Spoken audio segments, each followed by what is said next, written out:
É bom que se faça a distinção de prerrogativas não são meros direitos, mas sim uma ressalva de que o advogado tem que estar amparado para o exercício livre da sua atividade, porque ele não está defendendo a si próprio, ele está defendendo a cidadania e no final está defendendo a própria justiça. Portanto, ele tem que ser respeitado e aquilo que ele faz em decorrência da sua atividade profissional, ele deve ter toda a liberdade. Esse é um preceito até constitucional hoje, porque o advogado é essencial à administração da justiça no seu sentido mais elástico. Portanto, é bom que se saiba que esse amparo constitucional muitas vezes não é conhecido da própria autoridade que causa não cumpre essa regra perante o advogado.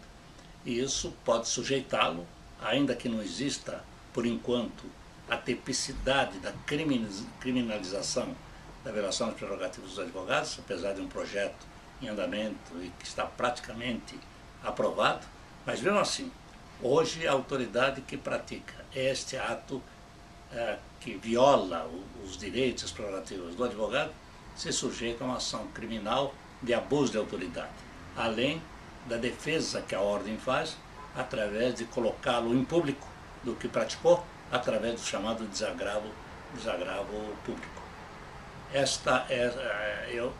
Meu tempo de advocacia já vai quase beirando os 60 anos, e eu entrei na ordem na época de outro estatuto, na época da Lei 4.215. Lá se previa também o problema do desagravo, a sanção do desagravo, mas a nova lei, que veio em 1994, 8.906, ela foi mais específica.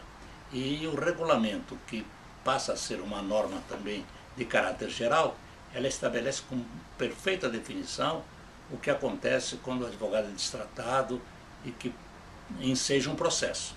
Nesse processo, é dado também o direito de defesa daquele que está sendo imputado como autor do agravo.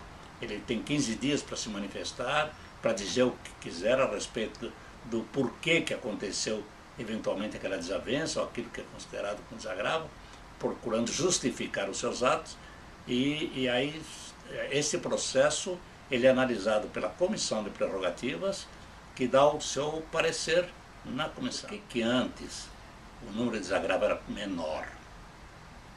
Evidentemente, pelo ensino jurídico.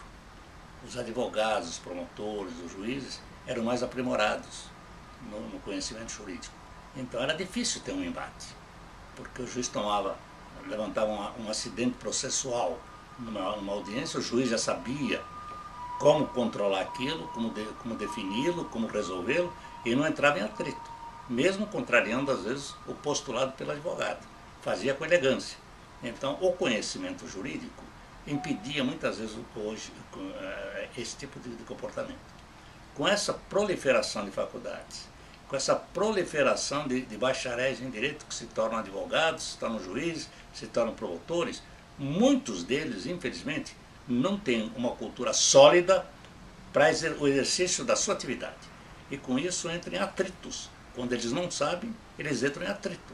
E esse atrito é que dá causa ao advogado sofrer uma penalidade disciplinar, porque ele atacou ele, que foi o agravante da outra atividade, ou ele tem que ser defendido pela ordem, porque não é ele que está sendo defendido. Quem está sendo defendido é a própria advocacia, a própria cidadania, torno a repetir.